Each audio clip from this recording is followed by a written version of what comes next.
We're continuing our conversation about the potential end to the war in Ukraine. Now, the worldview, according to President Donald Trump, is clearly different from his predecessor, Joe Biden. He is leaning into his ability to have conversations with President Vladimir Putin to try to end this senseless fighting in Ukraine.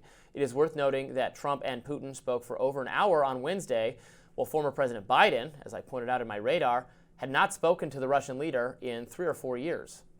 Ukrainian leader Volodymyr Zelensky clearly knows which way the winds of war are blowing. Simply put, if the U.S. withdraws support for Ukraine, Europe would not be able to fill the gap. Zelensky told the Guardian newspaper on Tuesday, quote, "There are voices which say that Europe could offer security guarantees without the Americans, and I always say no. Security guarantees without America are not real security guarantees." Reuters also quoted him as saying, "We, as a sovereign country, simply will not be able to accept any agreements without us." So what is next? Here to unpack it all is retired Lieutenant Colonel Daniel Davis. Thanks so much for coming back to Rising. Always a pleasure to be here, Robbie. You were the first person I wanted to speak to after news broke yesterday that Donald Trump announced he had talked to Putin about a potential end to this war and would speak to Zelensky as well. Sounds to me like the deal they are working toward, one where Ukraine does not join NATO. Russia, unfortunately, keeps the territory it gained, but there's a guarantee of security for the rest of Ukraine, protection from Europe, that Russia can go no further. Is that ideal? Maybe not, but in reality, maybe the best thing that can possibly happen. Sounds very much along the lines that you and I have discussed on this show for years? What do you think? Years, so yeah, plural, yeah, from the beginning. We have talked about that. Though I would say people, even those in the Trump camp, need to be very careful about these comments about keeping a security guarantee for Ukraine, because they're asking for that, have been from the beginning. I'm not sure any nation on the planet, most least of all the United States, is going to put their security on the line to guarantee Ukraine's security. So I think that we need to look into the details a little bit about what people even think they mean when they say security guarantees, because frankly, there aren't any going to come, and the faster we recognize that reality as well, the quicker we're going to be able to get this to an end. Now, that is not to say that a negotiated settlement isn't possible, because it definitely is. The Russians have been signaling this literally from before the war and at every stage since that time, but it's going to have to be on something close to the terms they set. And here's the reason why, Robbie.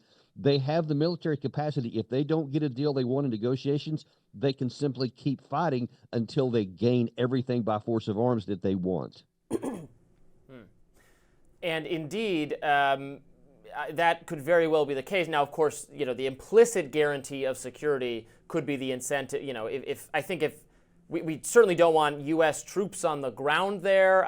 There's got to be a limit to how much more money we possibly could give them. But if it's just, an understanding that Europe would step in if Russia went any further, so they know that, so they're not going to. So it's kind of like a mutual backing off. I think that would be okay. Well, and you had Secretary of Defense Pete Hegseth yesterday expressly say two of those very things you just mentioned here. There will be no American troops involved in any of this, and the Europeans themselves are going to have to pick up the lion's share of any kind of support going forward. Now, the good news is, and that's why I say it depends on how you define security guarantees. The good news is that their aim has been from the beginning that there will be no NATO on their western border in Ukraine or anywhere else. So they don't have any incentive to, for example, conquer all of Ukraine. Then they're right up on the border with NATO and all the NATO countries that currently exist. So they don't want that. What they want is a buffer between. They don't want, as has been comically claimed almost from the beginning by so many Western leaders, that Russia wants to reestablish the USSR and they want to go and conquer everybody. They don't want that. They want security on their border. If they can get it through negotiations, then that will provide guarantees, in a sense, security for the remainder of Ukraine, because Russia wants an independent Ukraine on its border between them and NATO. So as long as we understand how both sides define security, then we'll come faster to making a negotiated deal. Lieutenant Colonel, thank you so much for being here with us. The only thing I don't understand about what you're saying is that We are theoretically here to honor Putin's desire for security, but somehow not particularly honor Zelensky's desire for security. I mean, if we actually look at the pattern of Putin's behavior, he goes, he takes what he wants, he comes back, and then he waits a while. And all that we're getting here is his promise. When actually, if you look at his pattern, it's reasonable to assume that he just might go take some more when he wants to. So I don't understand why it is that as Americans we're supposed to just assume that his promise is good enough and concern ourselves so much with understanding his security concerns and not the Ukrainians. Yeah, two things. Number one, I would never advocate trusting Putin anywhere, not 1 inch anything, and there's no need to. We shouldn't take him at his word, but we have a powerful NATO on the border there, and as long as there's the Russian security has been established, and that's the key thing here. We're in a point, and I do want to make this point. It doesn't really matter what any of us think or want. It only matters what the balance of power between the two sides is, because war doesn't know anything about morality or what ought to be, et cetera. It only knows what is. And right now, the fact is that Russia has the balance of power irrevocably on its side. So if we don't acknowledge that, then we're not going to find a settlement that can at least be tolerable to the West and certainly to what's going to be remaining of Ukraine. But the second thing is that it is important to understand Russia has never said they want to conquer everything in Ukraine or to the West. They have always said they want security on their western border.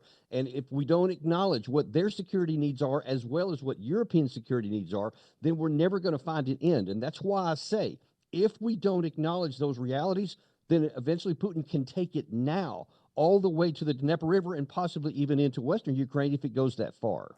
So many people, many Democrats, smearing those who are contemplating this deal as Putin puppets, saying that it's wrong to already agree to not permit Ukraine to join NATO without still negotiating that further or having that be, a bargaining chip to use later. To I guess steelman that argument, or I guess allow you the chance to address it. Sure. Why is that misguided? That even if we are going to make a deal, we shouldn't have committed already to say, yeah, they're not going to join NATO. We should have held out for more.